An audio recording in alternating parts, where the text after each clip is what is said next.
When Elijah woke up that morning, he expected it to be just another difficult day, doing whatever he could to survive in a town where no one truly knew him. But little did he know, this day would push him to his breaking point. As Elijah went about his usual task of asking for food to feed his so-called sick mother, the people in town began to notice something was off. Their suspicions grew as Elijah's vague responses and hurried exits raised even more questions. But what no one could have guessed was the heartbreaking truth he was hiding, not just from them, but from the entire world. And when a compassionate cop decided to follow him, what he uncovered didn't just shock the town. It changed everything for Elijah forever. Before we dive into this emotional journey, let us know in the comments where you're watching from today. If you're ready to be moved by Elijah's story, don't forget to hit that subscribe button. The autumn wind whistled through the narrow streets of Pine Grove, a small town where everyone knew everyone, or at least they thought they did. Fallen maple leaves danced across the cracked sidewalks as 8-year-old Elijah Williams darted between buildings, clutching an old canvas bag close to his chest. His worn sneakers, 2 sizes too big and secured with double-knotted laces, slapped against the concrete as he ran, occasionally glancing over his shoulder as if pursued by unseen eyes. The setting sun painted the sky in brilliant oranges and purples, casting long shadows across the town square. The courthouse clock struck 5, its deep chimes echoing through the nearly empty streets. Most shops were closing for the day, their owners flipping signs from open to closed and counting their daily earnings. But Elijah knew one place would still be open, Tom's Diner, which stood like a beacon at the corner of Maple and 5th. The diner's neon sign flickered to life as dusk approached, casting a warm red glow on the wet pavement. Through the large windows, Elijah could see the usual evening crowd starting to gather. Mr. Wilson from the hardware store settling into his regular booth, Mrs. Jenkins sipping her evening coffee at the counter, and a few truckers taking their dinner break. The familiar smell of fried potatoes, coffee, and today's meatloaf special wafted through the air, making Elijah's empty stomach growl so loudly he wrapped his arms around himself to muffle the sound. He paused outside, watching his reflection in the window. Dark circles shadowed his eyes, making him look older than his 8 years. His clothes, though clean, hung loose on his thin frame. A blue sweater that had seen better days, jeans with patches at the knees, and those oversized sneakers. He tried to smooth down his curly black hair, which had grown too long without proper trimming, then took a deep breath to compose himself before pushing open the glass door, causing the small bell above to chime. The warmth inside the diner enveloped him immediately, along with the comforting sounds of clinking plates, quiet conversation, and the sizzle of burgers on the grill. The jukebox in the corner played an old Elvis song, its melody mixing with the hum of fluorescent lights and the whir of the ceiling fans. Behind the counter, Tom Peterson looked up from wiping down the surface, his weathered face breaking into a gentle smile as he recognized the young visitor. Tom was a fixture in Pine Grove, as much a part of the town as the old oak tree in the square. He'd run the diner for 23 years, ever since taking it over from his father. His salt and pepper hair and laugh lines spoke of years spent listening to customer stories, solving their problems over cups of coffee, and feeding anyone who walked through his doors, paying or not. "Well, if it isn't my friend Elijah," Tom said, setting aside his checkered cleaning cloth. "Haven't seen you in a couple of days. Was starting to worry about you, kiddo." Elijah approached the counter, his fingers nervously playing with a loose thread on his bag. The vinyl-covered stool squeaked as he shifted his weight from one foot to the other, not quite meeting Tom's eyes. "Hi, Mr. Tom," he said softly, his voice barely carrying over the diner's ambient noise. I was wondering if you had any extra food today? My mom is still sick, and she hasn't been able to cook." Tom's smile faltered slightly as he studied the boy's face. He'd heard this same story several times over the past few weeks, and something about it didn't quite add up. The diner owner had been around long enough to know when something wasn't right, and his instincts were screaming that this was one of those times. "Your mom has been sick for quite a while now, hasn't she?" Tom asked carefully, reaching for a clean takeout container. He noticed how Elijah's shoulders tensed at the question, how his eyes darted toward the door like a cornered animal looking for escape. "What seems to be the trouble?" Elijah shifted his weight again, his sneakers squeaking against the freshly mopped floor. The doctor said she needs lots of rest, he replied, the words coming out practiced and rehearsed, as if he'd said them many times before. She gets really tired real easy. Can't even get out of bed, most days. At the counter, Mrs. Jenkins pretended to focus on her coffee, but her ears perked up at the conversation. She'd heard rumors about the Williams boy and his mysterious sick mother, and like many in town, she'd never actually seen the woman. Tom nodded slowly as he filled the container with generous portions of meatloaf, mashed potatoes, and green beans from the day's specials. The steam fogged up the plastic lid as he secured it, then reached for another container.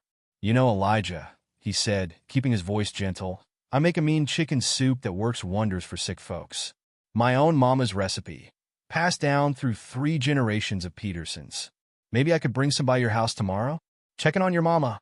Panic flashed across Elijah's face before he could hide it, his small hands clutching the strap of his bag, so tightly his knuckles turned white.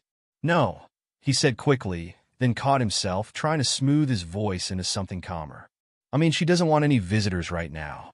The doctor said she needs to stay quiet and not have people around. But thank you, Mr. Tom." Tom added a slice of apple pie to the second container, watching as Elijah's eyes followed his movements, a mixture of hunger and anxiety in his gaze. "At least tell me where you live, so I know where to find you if you need anything. It's getting darker earlier these days, and I don't like the thought of you walking home alone."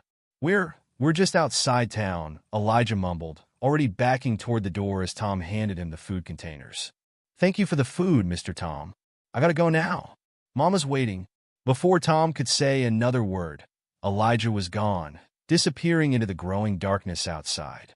The bell chimed his departure, and Tom watched through the window as the boy hurried away, his small figure soon swallowed by shadows. The food containers, still warm, were clutched protectively against his chest as he ran. "That boy's hiding something," Mrs. Jenkins said, breaking the silence that had fallen over the diner. She set down her coffee cup with a definitive clink. "I've lived in this town 43 years, Tom, and I've never once seen his mother. Not at church, not at the grocery store, not even at the doctor's office. And heaven knows I spend enough time there with my arthritis to see everyone who comes and goes." Tom sighed, picking up his cleaning cloth again. "I know, Martha. Something's not right there, but I can't figure out what it is. The boy's obviously hungry, and I can't turn him away, but—" He trailed off, shaking his head. "Have you thought about calling the police?" Mr. Wilson called from his booth, having overheard the conversation.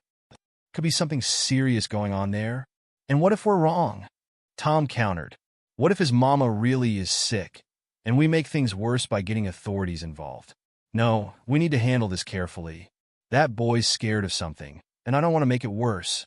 2 days later, morning dawned crisp and clear, with frost coating the grass and fall flowers fighting their last battle against the approaching winter.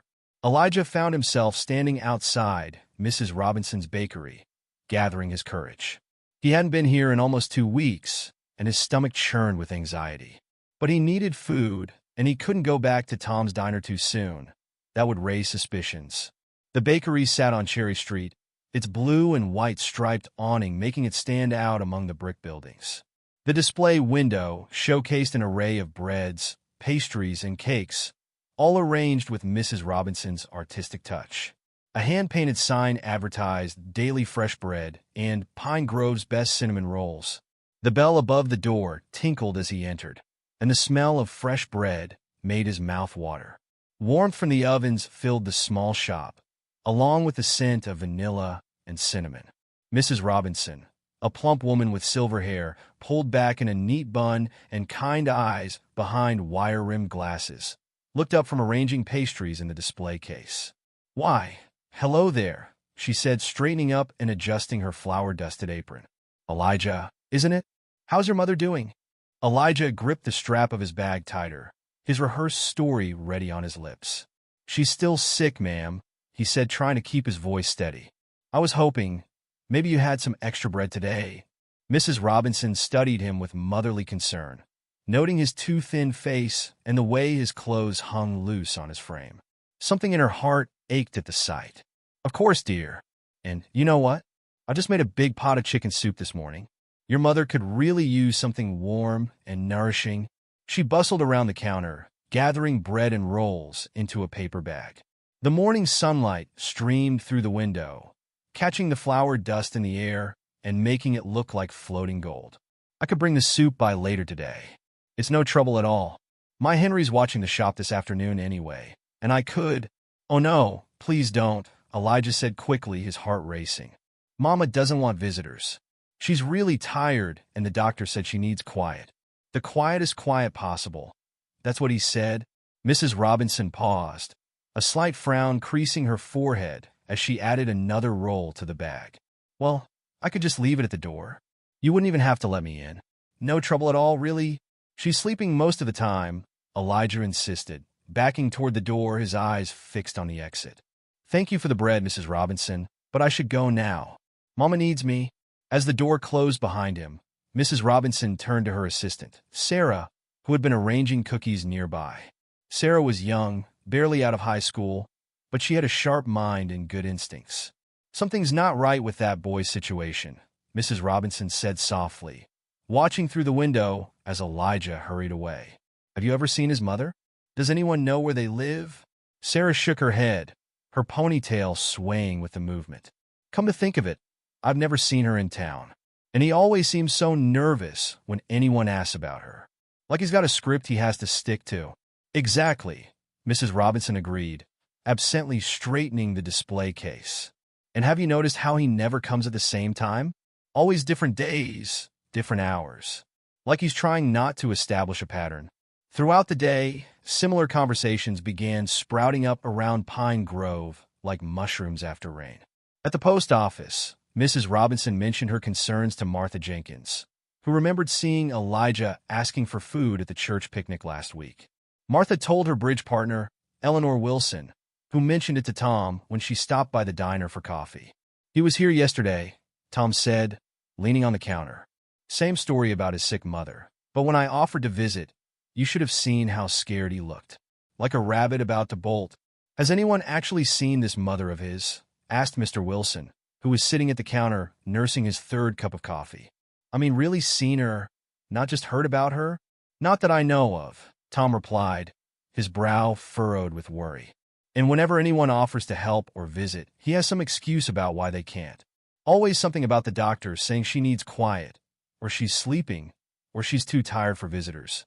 The whispers grew throughout the afternoon, carried on the autumn breeze from one concerned neighbor to another.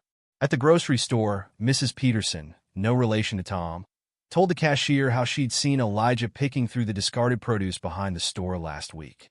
Even Pastor Roberts at First Baptist mentioned to his secretary that he'd been meaning to check on this Williams family, but couldn't seem to find out where they lived. Why did no one know where Elijah lived? Why was his mother perpetually sick, yet never seen by a doctor? Why did the boy always seem so frightened of people helping? The questions multiplied like falling leaves, covering the town in a blanket of worry and speculation. As the sun set on another day in Pine Grove, the town settled into an uneasy quiet. In his diner, Tom wiped down the counter for the 100th time, his mind on the small boy who had become such a mystery. Mrs. Robinson sat in her rocking chair at home, knitting needles clicking as she thought about the strange, evasive child who had visited her bakery. And throughout the streets, concerned whispers continued to spread, carrying with them a growing sense that something was very wrong in their small town. Something involving a young boy who appeared regularly asking for food, but whose story seemed to be unraveling thread by thread. The courthouse clock struck 8, its chimes echoing through the darkening streets. Somewhere in the shadows, a small figure clutched a bag of food and hurried away from the lights of town, carrying with him a secret that grew heavier with each passing day. The truth, whatever it might be, remained hidden in the gathering darkness, waiting to be discovered by those who were beginning to look more closely at the mystery of Elijah Williams and his unseen mother. The following week brought a change to Pine Grove, subtle as the shifting of seasons, but just as inevitable. Autumn's grip tightened on the small town, stripping the trees bare and bringing a biting chill to the morning air. For Elijah Williams, Each day became an increasingly complex dance of timing and strategy, his routine growing more strained with every passing hour. Monday found him at the church food pantry, Tuesday at the back door of Luigi's Italian restaurant, Wednesday sneaking through the farmer's market just before closing. Each stop required a different approach, a different story, though the core remained the same. A sick mother, a desperate need, and always the careful deflection of deeper questions. "Just some soup today. If you have any extra," he'd whisper to Sister Margaret at the church, eyes downcast. "Mama's medicine makes her real hungry," he'd explain to Luigi, who'd slip him leftover bread and pasta. "The doctor says she needs fresh vegetables," he'd tell the market vendors as they packed up their stalls. But people were starting to notice patterns where Elijah tried hard to create randomness. They saw how he never came to the same place at the same time, how he appeared at different locations across town like a ghost, always with that same canvas bag, always with those rehearsed explanations that seemed to ring increasingly hollow. By Thursday morning, exhaustion had begun to show on his young face. Dark circles deepened under his eyes, and his movements had taken on a nervous energy that hadn't been there before. The pressure of maintaining his secret weighed on him like a physical burden, showing in the slight stoop of his shoulders and the constant darting of his eyes. It was on this morning that fate led him to Daniel's Grocery, the last place in town he'd managed to avoid until now. The store stood on the corner of Pine and Main, its red brick facade weather-worn but dignified, much like its owner. The bell above the door announced his entrance with a harsh jangle, so different from the gentle chimes of Tom's Diner or Mrs. Robinson's Bakery. Mr. Daniels himself stood behind the counter, a tall man with steel-gray hair and eyes that seemed to look right through you. Unlike the other shopkeepers in Pine Grove, Howard Daniels had never fully embraced the small-town friendliness that characterized the community. He ran his store with military precision, a remnant of his 20 years in the Army, and had little patience for excuses or sob stories. "Can I help you?" he asked, his voice carrying across the empty store. The morning rush hadn't started yet, leaving Elijah alone under Mr. Daniels' scrutiny. Elijah clutched his bag closer, already regretting his decision to come here. "Yes, sir," he said, trying to keep his voice steady. "I was wondering if you had any dented cans or expired food you might be throwing out. My mom is sick and—" "Sick?" Mr. Daniels interrupted, coming around the counter. "Sick how? What's the diagnosis?" The directness of the question caught Elijah off guard. "The doctor says she needs rest," he stammered, falling back on his usual explanation. "She gets real tired and—" "Which doctor?" Mr. Daniels pressed, moving closer. "Dr. Thompson or Dr. Harris. They're the only two in town, and I know for a fact neither of them has mentioned treating anyone matching your mother's description." Elijah took a step backward, his heart hammering in his chest. I don't remember his name," he said, edging toward the door. "He was from the city?" "The city?" Mr. Daniels' eyebrows rose. "That's quite a trip for someone too sick to get out of bed. Tell me, son, is your mother really sick? Or is something else going on here?" "She is sick," Elijah protested, his voice rising with panic. She needs—" "What she needs," Mr. Daniels cut in, "is for someone to check on her. Why don't I close up the store for a bit, and we can walk over to your house right now? See what kind of help she really needs." The color drained from Elijah's face. Without another word, he turned and bolted from the store, leaving Mr. Daniels standing in the aisle, watching through the window as the boy disappeared around the corner. Less than an hour later, the bell above Tom's Diner door chimed as Mr. Daniels entered, his face set in grim lines. The morning rush was in full swing, but he made his way straight to the counter where Tom was pouring coffee. "We need to talk about that Williams boy," he said without preamble. "Something's very wrong there." Tom glanced around at his customers before nodding toward the kitchen. "Stacy, watch the front," he called to his waitress before leading Mr. Daniels through the swinging doors. In the kitchen's relative privacy, Mr. Daniels recounted his interaction with Elijah. "The boy's lying, Tom. Clear as day. No doctor, no sick mother. It's all a story, and not even a very good one anymore. Mrs. Robinson said the same thing yesterday," Tom admitted, leaning against the stainless steel prep table. She's been keeping track of his visits, says he's getting more nervous every time. Have you noticed how thin he's getting? Mr. Daniels asked. Despite all the food everyone's giving him? Where's it all going? And why won't he let anyone near his house? The questions hung in the air like the steam from the grill, heavy and impossible to ignore. Tom ran a hand through his gray hair, his face creased with worry. We need to do something, he said finally. But we need to be careful about it. That boy's scared of something, and if we push too hard, we might make things worse. I have an idea, Mr. Daniels said, his military training evident in his decisive tone. Let me make a few calls. By that afternoon, Tom's Diner had become the meeting point for an impromptu council of concerned citizens. Tom, Mrs. Robinson, and Mr. Daniels sat in a corner booth, their heads bent together in serious discussion. They were joined by Officer James Murphy, Pine Grove's most experienced police officer, a man known as much for his compassion as his capability. Officer Murphy listened carefully as each person shared their observations and concerns. His blue eyes, kind but sharp, took in every detail as they painted a picture of a young boy, increasingly trapped in what seemed to be an elaborate deception. He came to my bakery 3 times last week, Mrs. Robinson explained, twisting her apron in worried hands. Different times each day, always looking over his shoulder like he expected someone to be following him. And he's getting more careless with his story, Mr. Daniels added. The details don't match up anymore. Today he mentioned a doctor from the city, but last week he told Luigi it was a local physician treating his mother. Tom pushed his coffee cup aside, leaning forward. The thing that worries me most is how afraid he seems of anyone helping. It's not natural for a child to be that frightened of adult assistance unless something's very wrong.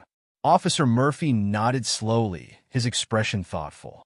I agree this needs looking into, he said, his voice quiet but authoritative. But we need to handle this delicately. If the boy's in some kind of trouble, spooking him could make things worse. Let me observe for a few days, see what I can learn without intervening. The others agreed, and Operation Shadow, as Mrs. Robinson somewhat dramatically dubbed it, began the very next morning. Officer Murphy, dressed in civilian clothes rather than his uniform, began a careful surveillance of Elijah's movements through town.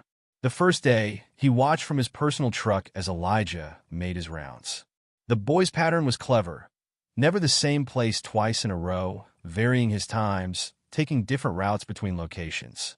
But there was a desperation to his movements that concerned the experienced officer. On the second day, Murphy attempted to follow Elijah as he left town, but the boy's awareness of his surroundings impressed and worried the officer. Every few steps, Elijah would pause, look around, sometimes double back or duck through alleys. 3 times Murphy thought he had him, and 3 times the boy vanished like smoke when he reached the town's outskirts. He's good, Murphy reported back to Tom that evening. Too good for a kid his age. No child should be that practiced at avoiding detection. The third day brought a close call. Murphy had positioned himself near the farmer's market, pretending to read a newspaper as Elijah approached one of the vendors. The boy was asking about any unsold vegetables when something, perhaps a sixth sense, perhaps just luck, made him look up. His eyes met Murphy's for just a moment, and the officer saw raw fear flash across the child's face before he disappeared into the crowd. Did you see which way he went? Murphy asked the vendor. Nope, the old man replied, shaking his head. That boy's like a ghost sometimes. Here 1 minute, gone the next.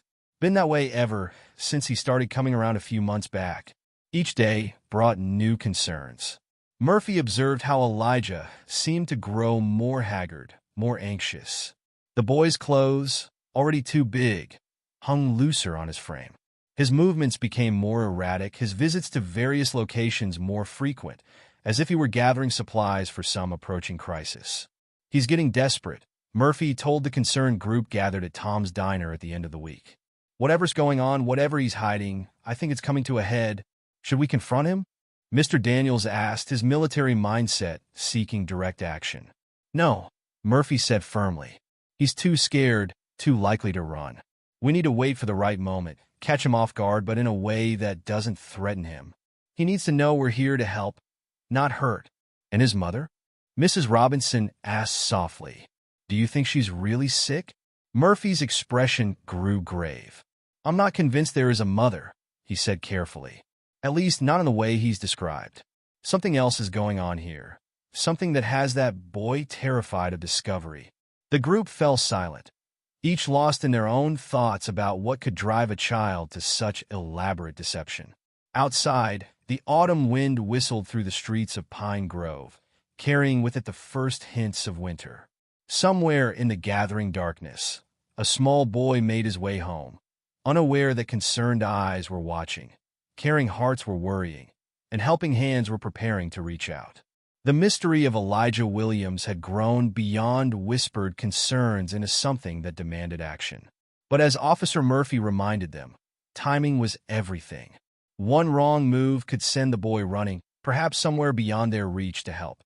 So they would wait and watch, and hope that when the moment came to act, they would be ready. As the meeting broke up, Tom stood at his diner window, watching the street as he had so many times before. "Be careful out there, kid," he muttered to the empty night. "Whatever you're running from, whatever you're hiding from, I hope you know there are people here who want to help."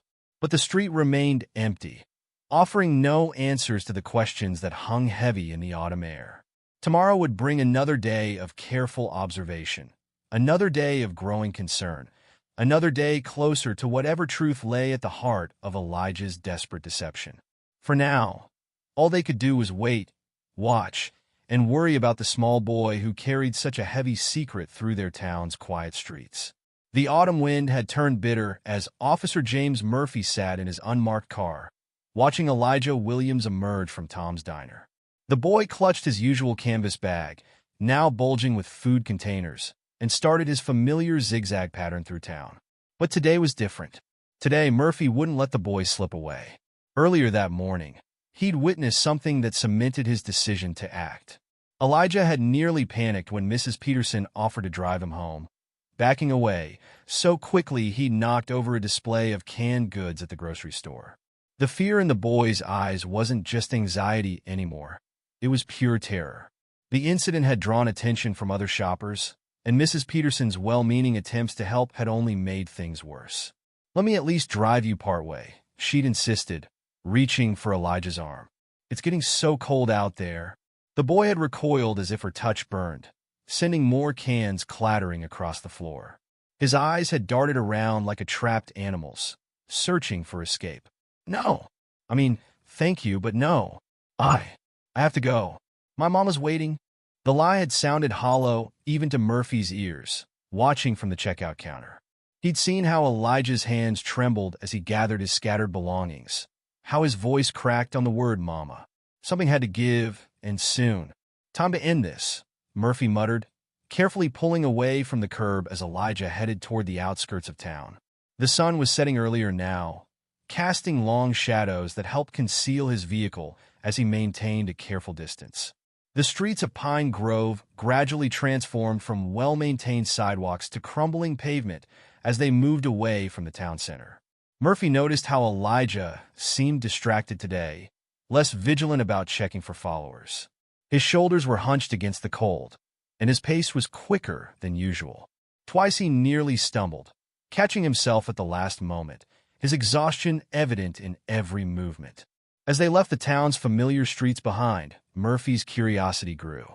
The boy was heading toward Old Mill Road, where most of the houses had been abandoned years ago after the lumber mill closed. The skeletal remains of the mill itself loomed in the distance, its rusted machinery standing like silent sentinels against the darkening sky. The road curved sharply around an overgrown lot, and Murphy had to hang back to avoid detection. When he rounded the bend, his headlights swept across an old Victorian house, its paint peeling and windows boarded up. The house had once been grand, with elaborate gingerbread trim and a wraparound porch, but years of neglect had turned it into a haunting shadow of its former self. Elijah's small figure disappeared through a gap in the fence surrounding the property, ducking under a "no trespassing" sign that hung askew from rusted chains. Murphy parked his car a safe distance away and approached on foot, years of police training guiding his silent steps. The dried leaves barely whispered under his careful tread. The house loomed before him, its dark windows like vacant eyes staring out at the world. Through a crack in one of the boarded windows, a faint light flickered, probably from a battery-powered lamp. The porch steps creaked softly under his weight as he moved closer, and he froze, waiting to see if the sound had alerted anyone inside. A child's giggle drifted through the walls, followed by Elijah's gentle shushing. The sound was so unexpected, so out of place in this derelict setting, that Murphy had to take a moment to process what he'd heard. Peering through the gap between two boards, what he saw made his heart catch in his throat. Inside, Elijah sat cross-legged on a worn blanket spread across the floor. The room was surprisingly orderly, given the state of the house. A battery-powered camping lantern cast a warm glow over the scene, illuminating a small space that had been carefully cleaned and arranged. Beside him, a little girl no more than 3 years old bounced excitedly as he unpacked the food from his bag. Her dark curls matched Elijah's, and despite her worn clothes, her eyes sparkled with joy. "Careful, Amara," Elijah said softly, steadying a container of soup. "We don't want to spill it like last time, remember?" The little girl nodded solemnly. "No mess, Elijah. Promise." Murphy watched as Elijah methodically arranged their meal, his movements practiced and precise. The boy's face softened as he watched his sister, a glimpse of the child he should have been showing through his usual mask of worry.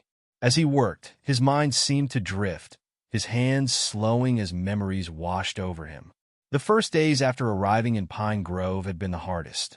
Elijah had discovered the abandoned house while searching for shelter, carrying a sleeping Amara in his aching arms.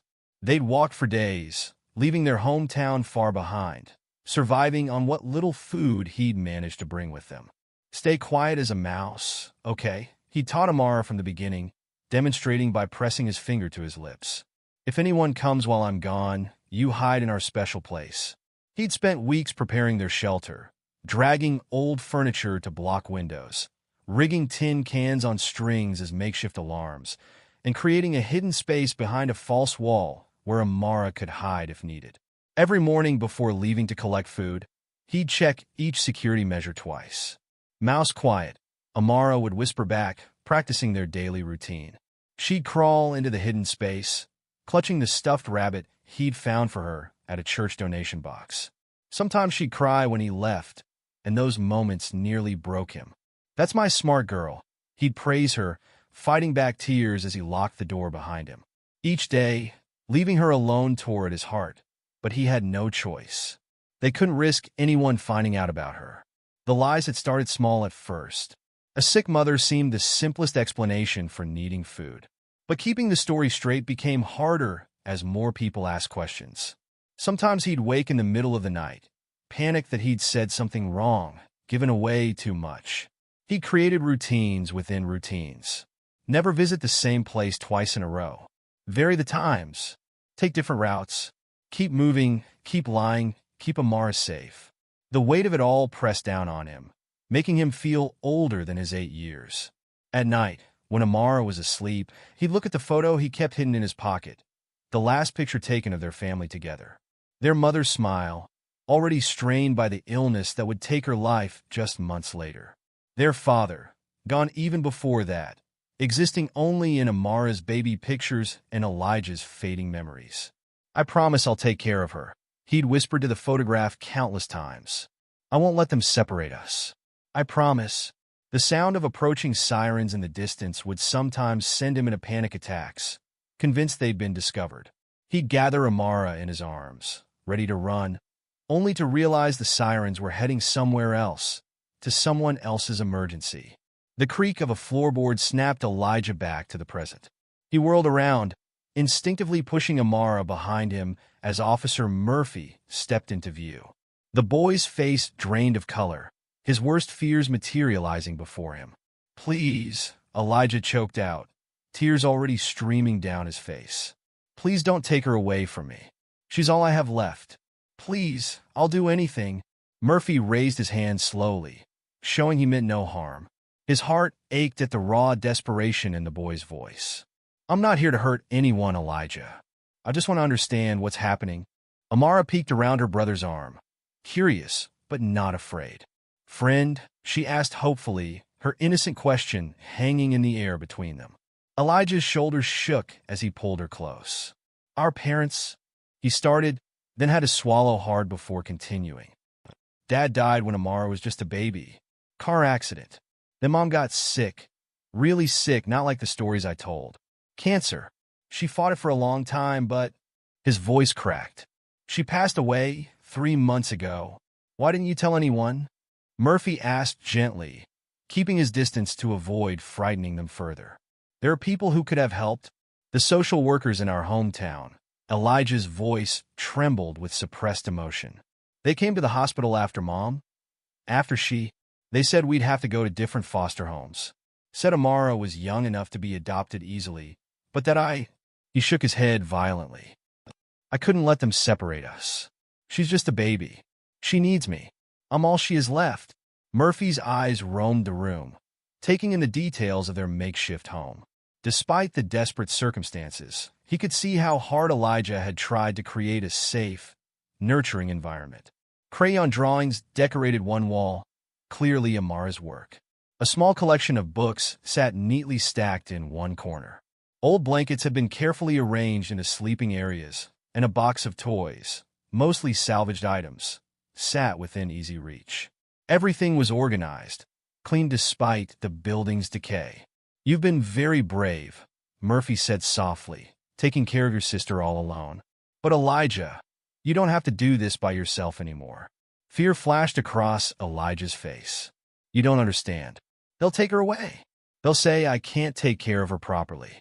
They'll say, no, Murphy interrupted firmly. I won't let that happen. There are people in town who want to help you, both of you. Tom at the diner, Mrs. Robinson at the bakery, all the people you've been so careful to avoid. They've been worried about you. They care about what happens to you. Amara tugged at her brother's sleeve. Hungry, Elijah, she said plaintively. Soup getting cold. The simple statement seemed to deflate something in Elijah. He looked down at his sister, then back at Murphy, exhaustion evident in every line of his young face. The weight of months of fear, responsibility, and loneliness seemed to crash down on him all at once. You promise? He whispered, his voice small and vulnerable. Promise we'll stay together? Murphy knelt down to their level, meeting Elijah's eyes. I give you my word, we'll figure this out together. As a community, Pine Grove takes care of its own. And like it or not, you two are part of this town now. For a long moment, Elijah stayed frozen, years of fear and protective instincts warring with his desperate need for help. Then Amara reached out and patted Murphy's knee, giving him a toothy grin, and something in Elijah finally broke. Okay, he said, his voice barely audible. Okay. Murphy pulled out his phone, dialing a familiar number. Tom? It's Murphy.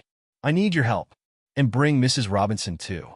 I've found our mystery, and it's bigger than we thought. As Murphy spoke quietly into the phone, explaining the situation in careful terms, Elijah held his sister close, watching the first stars appear through a gap in the boarded window. For the first time in months, he felt the crushing weight on his shoulders begin to lift, replaced by something he'd almost forgotten. Hope. The sound of approaching footsteps made him tense, but Murphy's reassuring smile helped him stay calm. The door opened, revealing Tom and Mrs. Robinson, their faces a mixture of concern and compassion as they took in the scene before them. Oh, my dears, Mrs. Robinson breathed, tears welling in her eyes as she looked at the two children. Tom stepped forward slowly, hands full of warm containers. I brought dinner, he said gently. Real dinner, enough for everyone. And tomorrow, we'll figure out the rest. Together. Mrs. Robinson was already making plans, her practical nature taking over. You'll stay with me tonight, both of you. I have plenty of room, and my grandson left some clothes that should fit Elijah. We can get Amara some new things tomorrow. And proper beds, Tom added. Real meals. A safe place to live. As Amara clapped her hands at the sight of food, Elijah felt the last of his resistance crumble. They weren't alone anymore. Finally, after so many months of fear and hiding, they were safe. The wind outside had died down, and through the broken boards, The lights of Pine Grove twinkled in the distance like a promise of home. Amara snuggled against her brother's side, already half asleep, content in the knowledge that her world was secure as long as he was near. Murphy watched as Mrs. Robinson fussed over the children, as Tom began unpacking the food he'd brought, as the abandoned house filled with warmth and voices and hope. Sometimes, he reflected, the most important police work wasn't about enforcing laws. It was about protecting those who needed it most. "Ready to go home?" he asked Elijah softly. The boy looked around the room one last time, at the makeshift home he'd created out of desperation and love. Then he nodded, gathering Amara in his arms. "Yes," he whispered. "We're ready." Together, they stepped out into the night, leaving behind the shadows of their past and walking toward the welcoming lights of Pine Grove, where a new chapter of their story was about to begin. The first rays of morning sunlight filtered through Mrs. Robinson's lace curtains, casting delicate patterns across Elijah's face. For a moment, as consciousness slowly returned, panic gripped him. He'd overslept. Amara would be scared, alone in the abandoned house. Then reality settled in as he heard his sister's gleeful giggle from somewhere downstairs, followed by the warm, gentle tones of Mrs. Robinson's voice. They were safe. They were together. It wasn't a dream. The bed beneath him was softer than anything he'd slept on in months. The borrowed pajamas from Mrs. Robinson's grandson felt clean and warm against his skin. On the bedside table, a glass of water waited beside a small plate of cookies he hadn't been able to finish the night before, his shrunken stomach unused to such abundance. Elijah sat up slowly, taking in the cozy guest room that Mrs. Robinson had insisted was their room now for as long as they needed it. The walls were painted a gentle blue, with white trim and flowing curtains that made the morning light dance. A child-sized dresser stood in one corner, waiting to be filled with clothes they didn't yet own. On a rocking chair by the window, someone had laid out fresh clothes. New ones, he realized with a start, the tags still attached. The sound of footsteps on the stairs made him tense instinctively before he recognized Mrs. Robinson's distinctive tread. A soft knock preceded her cheerful voice. "Elijah, are you awake, dear? Officer Murphy and some other folks are here to talk about getting everything sorted out properly." "Coming," he called back, his voice still rough with sleep. As he dressed in the new clothes, jeans that actually fit, a warm sweater in deep green, socks without holes, he caught his reflection in the mirror above the dresser. The dark circles under his eyes seemed less pronounced after a full night's sleep in a real bed. His curly hair, freshly washed with Mrs. Robinson's shampoo, looked less wild. Even his face seemed different somehow, less haunted. Downstairs, he found Amara perched on a kitchen chair piled with cushions, happily demolishing a stack of pancakes. She wore a new pink dress that Mrs. Robinson must have produced from somewhere, and her curls had been neatly braided. At the sight of her brother, she beamed, syrup dripping down her chin. "Elijah, look, Mrs. Rob makes pancakes with faces." Indeed, each pancake had been decorated with fruit to create a smiling face. The simple gesture of kindness, taking the time to make breakfast special for a child, made Elijah's throat tight with emotion. In the living room, he found Officer Murphy seated in an armchair, along with Tom from the diner and a woman he didn't recognize. She wore a neat business suit and carried a briefcase, but her smile was kind as she introduced herself. "Hello, Elijah. I'm Sarah Martinez from Child Protective Services," she said, and his heart nearly stopped until she quickly added, "Officer Murphy called me last night to explain your situation. I'm here to help make sure you and Amara can stay together, legally and safely." The next few hours passed in a blur of conversations and paperwork. Ms. Martinez explained everything carefully, making sure Elijah understood each step. Yes, they could stay in Pine Grove. Yes, they could remain together. No, they wouldn't have to go back to their hometown or deal with the social workers there. "Mrs. Robinson has already applied for temporary emergency guardianship of both of you," Ms. Martinez explained, shuffling through some papers. "And given the circumstances and the community support here, I don't foresee any problems making that permanent if that's what everyone wants." Mrs. Robinson, who had been hovering nearby throughout the conversation, reached over to squeeze Elijah's hand. "Only if you want to stay, dear. But you and Amara will always have a home here." But when Elijah expressed that he didn't want to be a burden to them, Tom cleared his throat, adjusting his position on the couch. "I've got a proposition for you, kid. My daughter Sarah's heading off to college next month, and I could use some help at the diner after school and on weekends. Proper job, proper pay. What do you say?"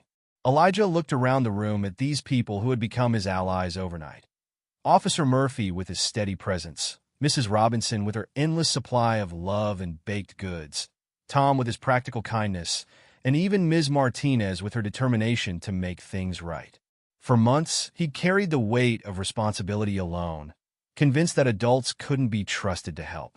Now, surrounded by their support, he felt something inside him begin to heal. "Thank you," he whispered, then cleared his throat and said it again stronger. "Thank you all." The days that followed took on a rhythm so normal it sometimes made Elijah dizzy. Mornings began with breakfast in Mrs. Robinson's sunny kitchen, Amara chattering away as she helped Mrs. Rob mix batter or set the table. Then Mrs. Robinson would open her bakery, taking Amara with her to play in the small office she'd converted into a makeshift playroom. Elijah returned to school, enrolled in Pine Grove Elementary's third-grade class. The principal, briefed on his situation, arranged for him to get caught up on the months he'd missed. His teacher, Ms. Collins, stayed late twice a week to help him with math and reading, never once making him feel ashamed of falling behind. After school, he'd head to Tom's Diner, where he learned to bus tables, operate the dishwasher, and eventually help with simple food prep. Tom proved to be a patient teacher, showing him how to properly stack plates, the fastest way to roll silverware and napkins, and the secret to making the diner's famous chocolate milkshakes. The town rallied around them in ways both big and small. Mr. Wilson from the hardware store showed up one Saturday with his tools and spent the day child-proofing Mrs. Robinson's house. Mrs. Jenkins organized a clothing drive that filled 3 boxes with clothes in both children's sizes. Even Mr. Daniels, whose confrontation had indirectly led to their discovery, made a point of setting aside the best produce for Mrs. Robinson, knowing it would end up in the children's meals. But adjustment didn't come without challenges. Elijah still woke sometimes in a panic, convinced he needed to check on Amara. The first time someone knocked unexpectedly at Mrs. Robinson's door, he nearly collapsed from fear. And leaving Amara with others, even people he was growing to trust, made his hands shake and his stomach clench. "It's okay to be scared," Officer Murphy told him during one of his regular visits. "What you went through, losing your parents, taking care of your sister alone, living in that old house, that's not something you just get over. But you don't have to be scared alone anymore." Slowly, the fear began to loosen its grip. Elijah started making friends at school, real friends, not just people he had to be careful around. A boy named Marcus invited him to join the school's chess club, while a girl named Sophie shared her comic books with him at lunch. For the first time since their parents died, he found himself laughing freely, playing without constantly looking over his shoulder. Amara bloomed like a flower in spring. Mrs. Robinson enrolled her in a local preschool program 3 mornings a week, where she made friends her own age and learned songs she'd sing at full volume while helping in the bakery.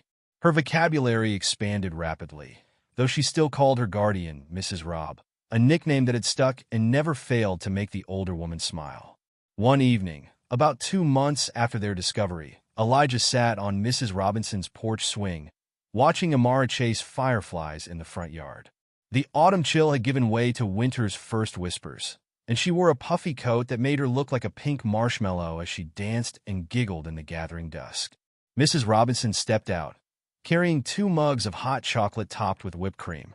She handed one to Elijah before settling beside him on the swing, its gentle creaking a soothing counterpoint to Amara's laughter. "Penny for your thoughts?" she asked softly, noticing his contemplative expression. Elijah took a careful sip of his cocoa before answering. "I was thinking about Mom," he admitted, "about what she'd think of all this. Of us being here, with you." Mrs. Robinson was quiet for a moment, watching Amara twirl under the emerging stars. "I think," she said finally, "that she'd be incredibly proud of you. Proud of how brave you were, how you protected your sister, and most importantly, Proud of how you learned to trust again. I miss her, Elijah whispered. Sometimes I wake up and forget for a second that she's gone. Is that normal? Oh, sweetheart. Mrs. Robinson wrapped an arm around his shoulders, pulling him close. That's more than normal. Grief doesn't follow a schedule.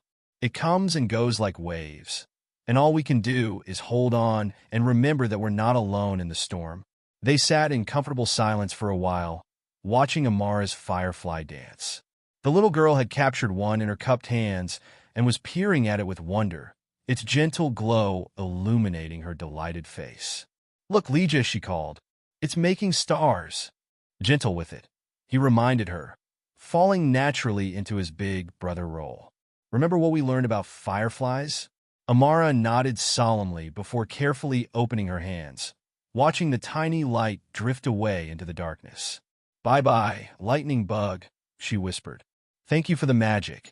Later that night, after Amara was tucked into bed with her growing collection of stuffed animals, Elijah sat at his desk working on homework. Ms. Collins had given him extra credit assignments to help make up for lost time, and he was determined to catch up with his classmates before Christmas break. A soft knock at his door revealed Tom, still wearing his diner apron. He often stopped by after closing to check on them, usually bearing leftovers that Mrs. Robinson would transform into next day's lunches. Got a minute, kid? Tom asked, leaning against the doorframe. At Elijah's nod, he entered the room, pulling something from his pocket. Found this while cleaning out some old files at the diner. Thought you might want it? It was a photograph, slightly creased but clear. In it, a much younger Tom stood behind the diner counter, arm around a smiling woman who could only be his wife. Between them, a little girl, Sarah, grinned at the camera, missing her front teeth. That was taken the day after Jenny, my wife, passed away, Tom said quietly. Sarah was about your age. I thought I'd never smile again, but there we were, somehow managing to keep going. You know why? Elijah shook his head, carefully holding the photograph. Because people helped us. Mrs. Robinson brought us meals for weeks. Officer Murphy, though he was just Officer Rookie back then, checked on us every day. Mr. Wilson fixed things around the house I was too overwhelmed to deal with. This town, it wraps its arms around people who are hurting and holds them until they can stand on their own again. The boy traced the smiles in the photograph with a gentle finger. Is that why you helped us? Because people helped you? Partly, Tom admitted. But mostly because that's what decent folks do. We look out for each other. And now you and Amara are part of that circle. Someday, you'll probably help someone else who needs it. That's how community works. The next morning dawned clear and cold, frost patterns decorating the windows like delicate lace. Elijah woke to the smell of cinnamon rolls baking downstairs, Mrs. Robinson's Sunday special. As he dressed for the day, he could hear Amara's voice drifting up the stairs, singing a song she'd learned at preschool about friendly bears and honeypots. Before heading down, he paused at his window, looking out over Pine Grove. The town was waking up slowly, smoke rising from chimneys, early church bells calling faithful to services. From this vantage point, he could see Tom opening the diner for the Sunday breakfast crowd, Officer Murphy's patrol car making its morning rounds, Mr. Wilson sweeping the sidewalk in front of his hardware store. These people, this place, they had become more than just a refuge. They had become home. Not the same home he'd had with his parents, but a new one, built on kindness and trust and second chances. A home where Amara could chase fireflies and learn silly songs, where he could be a kid again instead of carrying the weight of adult responsibilities alone. The fear wasn't gone completely. He doubted it ever would be, but it had transformed from a crushing weight into something manageable, a reminder to appreciate the safety and security they'd found. Each day brought new challenges, new adjustments, new reasons to be grateful for the network of support that had embraced them. Legia! Amara's voice called up the stairs. Mrs. Robb says breakfast is ready. We got cinnamon rolls. Coming, he called back, taking one last look at the town spread out before him. Then he turned away from the window and headed downstairs to join his sister and their new family, ready to face whatever the day might bring. In the kitchen, Mrs. Robinson was setting out plates while Amara carefully arranged napkins at each place, her tongue poking out in concentration. The morning sun streamed through the windows, making the frost patterns glow like diamonds. Outside, Pine Grove continued its Sunday morning routine, its people going about their lives, its streets filling with familiar faces and friendly greetings. And in this moment, surrounded by warmth and love and the sweet smell of cinnamon, Elijah Williams finally felt the last pieces of his heart begin to heal. They were home. They were safe. They were loved. And that, he realized, was everything. 5 years passed like pages turning in a well-loved book, each season bringing new chapters to the Williams children's story in Pine Grove. Winter melted into spring, spring bloomed into summer, and summers faded into golden autumns, until that fateful day was nothing more than a distant memory, softened by time and healing. Elijah, now 13, stood behind the counter at Tom's Diner, confidently working the register during the Saturday morning rush. He'd grown tall and lean, his once-haunted eyes now bright with intelligence and quiet confidence. The official name tag pinned to his apron read Assistant Manager, a promotion Tom had given him on his last birthday. "Order up," Tom called from the kitchen, sliding 2 plates onto the counter. "Table 6, Elijah." "Got it." He grabbed the plates with practiced ease, weaving between tables with the grace of someone who'd spent countless hours in these aisles. As he served the customers, regulars he knew by name, he caught a glimpse of his reflection in the diner's window. Sometimes he still found himself startled by how much he'd changed. The door chimed, and Amara burst in, her school backpack bouncing against her back. At 8 years old, she was the spitting image of their mother, with the same wild curls and infectious laugh. Mrs. Robinson followed more sedately, carrying a box of fresh pastries from her bakery. "Leja," Amara called, racing to the counter. "Guess what? I got picked for the lead in the school play. I'm going to be Dorothy in The Wizard of Oz." Elijah grinned, reaching across the counter to ruffle her hair. "That's amazing, Squirt. When's the show?" 6 weeks, Mrs. Robinson answered, setting down her box. "Which means 6 weeks of learning lines, costume fittings, and probably more than a few nervous moments." She smiled fondly at her young ward. "But our girl can handle it, can't she?" Amara nodded enthusiastically, already humming Somewhere Over the Rainbow under her breath. The past 5 years had transformed her from a timid toddler into a confident, outgoing child who loved performing in school shows and taking dance classes at the community center. The bell over the door chimed again, and Officer Murphy entered, now sporting touches of gray at his temples. He'd been promoted to police chief 2 years ago, but he still made time for his regular Saturday visits to check on the Williams children. "There's my favorite future Broadway star," he said, catching the tail end of Amara's news. "Tom, I'll need an extra ticket to this show. Can't miss our girl's big debut." The easy way Murphy included himself in their lives, the casual our girl that spoke of years of care and commitment, still touched something deep in Elijah's heart. The whole town had kept their promise, wrapping the Williams children in layers of love and protection until the wounds of their past had scarred over, still visible but no longer raw. Later that evening, after his shift ended, Elijah sat with Tom in the empty diner, sharing a slice of Mrs. Robinson's apple pie. These after-hours talks had become a tradition over the years, a time for mentorship and quiet conversation. "Got something to tell you, kid," Tom said, pushing his plate aside. "You remember Sarah? My daughter?" Elijah nodded. Sarah had visited several times over the years, always bringing stories from her life in the city where she worked as a lawyer. "Well, she's moving back to Pine Grove, taking over Johnston's old law practice when he retires next month." Tom's eyes crinkled with pride. "And she's been asking about you. Says she might need a part-time legal assistant, someone smart who's good with paperwork and people. Someone who might want to learn about law while finishing high school." The offer hung in the air like hope, shimmering with possibility. Elijah had been thinking about his future lately, about what he wanted to do with his life. The idea of helping others, of using the law to protect people who needed it. It resonated with something deep inside him. "You think I could do it?" he asked softly. Tom's answer was immediate and firm. "Kid, after everything you've been through, everything you've accomplished, you can do anything you set your mind to." That night, walking home with Amara skipping ahead, Elijah found himself remembering the desperate boy who'd once hidden in an abandoned house, terrified of being discovered. The contrast between then and now was stark enough to take his breath away. Mrs. Robinson was waiting up for them, as she always did, with hot chocolate and cookies. As they settled into their evening routine, homework checks, story time for Amara, quiet conversations about their day, Elijah felt the familiar wave of gratitude wash over him. "Mrs. Robb," he said suddenly, using Amara's childhood nickname for their guardian. "Do you ever regret taking us in?" Mrs. Robinson looked up from her knitting, surprise clear on her face. "Regret? Oh, my dear boy. Taking you two in was the best decision I ever made. You and Amara brought life back to this old house. Gave me a purpose when I thought my days of mothering were long past."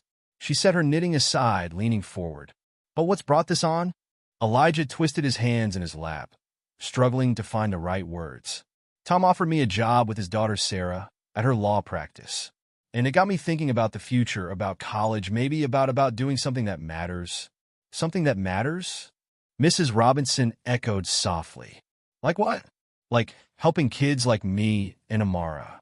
Kids who need someone to fight for them, to make sure they stay together." He took a deep breath. "I want to be a lawyer like Sarah. But specifically, I want to work in family law, helping kids in the system." Mrs. Robinson's eyes filled with tears, but her smile was radiant.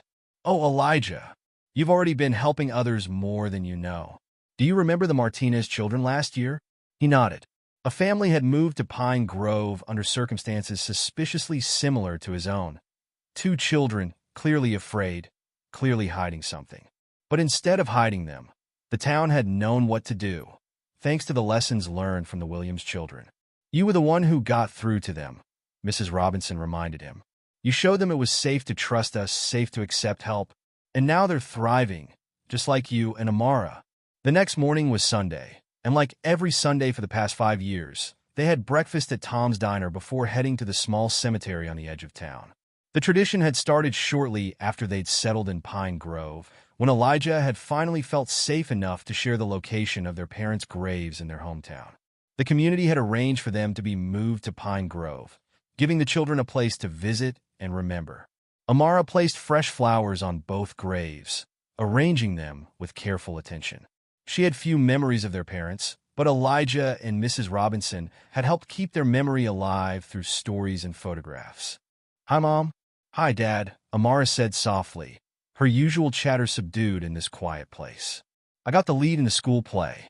I wish you could come see it, but Mrs. Robb says you'll be watching from heaven." Elijah knelt beside her, placing his own flowers. "They would be so proud of you, Amara, just like I am." As they walked back through town, Elijah noticed how many people waved or called out greetings. Mr. Daniels, still running his grocery store with military precision, but now with a softer edge to his manner. Mrs. Peterson, who'd once frightened him so badly with her offer of help, now a regular at his register in the diner. Even the old house on Mill Road, now renovated into a community center, stood as a testament to how far they'd come. The years rolled forward, bringing more changes, more growth, more healing. Elijah graduated high school with honors, his academic recovery complete. Sarah proved to be as good a mentor in law as her father had been in the diner business, guiding Elijah through college applications and eventually law school admissions. Amara continued to bloom, her talent for performing matched by her kind heart and infectious enthusiasm for life. She never lost her love of fireflies, still chasing their light on warm summer evenings. But now she wrote stories about them, filling notebooks with tales of magic and hope. Mrs. Robinson's house remained their anchor, the place where they could always return, always find comfort and understanding. The porch swing still creaked gently in the evening breeze, holding space for conversations both light and deep. The kitchen still smelled of cinnamon rolls on Sunday mornings, and love still filled every corner. 10 years to the day after Officer Murphy had first discovered them in that abandoned house, Elijah stood before the Pine Grove Town Council. Now a practicing lawyer, specializing in family law and children's advocacy, he presented his proposal for the Pine Grove Children's Center, a place where displaced and struggling families could find help, support, and most importantly, hope. "We know better than most," he told the council, his voice steady and sure, "that sometimes the smallest towns have the biggest hearts. What happened to me and my sister wasn't unique. There are other children out there, right now, facing impossible choices. But what if we could offer them a better choice? What if we could show them that asking for help isn't a weakness, but a strength?" The proposal passed unanimously. Tom donated the old diner building when he retired, and Sarah helped navigate the legal complexities of setting up the nonprofit organization. The whole town rallied around the project, just as they had rallied around two scared children a decade before. On the day the center opened, Elijah stood in the main room, surrounded by the people who had become his family. Mrs. Robinson, her hair now completely silver, but her eyes as bright as ever. Tom and Sarah, arguing good-naturedly about the placement of furniture. Officer Murphy, retired but still involved in community service, helping to stock the pantry. And Amara, now 18 and headed to college in the fall to study social work, hanging artwork on the walls. Her own drawings of fireflies, casting their light into the darkness. "You did it, Leja," she said softly, using his old nickname. "You turned our story into something beautiful." Elijah wrapped an arm around his sister's shoulders, remembering the terrified boy who had once carried her through these streets, running from help instead of toward it. "We did it," he corrected. "All of us, together." That evening, as the sun set over Pine Grove, casting long shadows across streets that had seen both their desperate flight and their triumphant return, Elijah sat on Mrs. Robinson's porch swing. The years had changed the view. New buildings had risen. Old ones had been renovated. Trees had grown taller. But the heart of the town remained the same. Amara emerged from the house, carrying 2 mugs of hot chocolate topped with whipped cream, just as Mrs. Robinson had done so many times before. She settled beside him on the swing, its familiar creaking a lullaby of home. "Penny for your thoughts?" she asked, echoing words from long ago. Elijah smiled, taking a careful sip of his cocoa. "I was thinking about how sometimes the worst moments in our lives can lead us to the best ones. How running away actually brought us home." In the gathering dusk, fireflies began to emerge, their gentle lights dancing in the summer air. Somewhere in town, a child laughed, the sound carrying on the evening breeze. The streetlights of Pine Grove winked on one by one, each a beacon of safety and welcome, just as they had been on that long-ago night when 2 scared children had first arrived. "Do you ever wonder," Amara asked softly, "what would have happened if Officer Murphy hadn't found us that night?" "Sometimes," Elijah admitted. "But then I remember something Mrs. Robb told me once, that love has a way of finding those who need it most. Maybe we didn't find Pine Grove by accident. Maybe this is exactly where we were always meant to be." They sat in comfortable silence, watching the fireflies rise higher into the darkening sky. From inside the house came the sounds of dinner being prepared, voices calling back and forth, the everyday music of family life. Tomorrow would bring new challenges, new children to help, new stories to unfold. But tonight, in this moment, everything was perfect. As the last rays of sunlight painted the sky in shades of purple and gold, Elijah Williams looked out over the town that had saved him, the people who had become his family, and the future he had built from the ashes of his past. In the end, their story wasn't just about survival. It was about transformation, about the power of community, and about the endless capacity of the human heart to heal, to grow, and to love. The fireflies danced on, their lights a reminder that even in the darkest times, hope could still illuminate the way home. And in Pine Grove, where 2 scared children had once hidden in shadows, that light would always burn bright, guiding others toward safety, toward family, toward love. Elijah's story is a powerful reminder that true strength isn't just about surviving in the face of hardship, but about how far you'll go to protect the ones you love, even when no one knows your struggle. What would you have done in Elijah's shoes, carrying the weight of such a heartbreaking secret? Have you ever faced a situation where you had to fight to keep your family together? Let us know in the comments below. And if this story touched your heart, don't forget to hit that subscribe button so you never miss more inspiring and emotional stories like this one.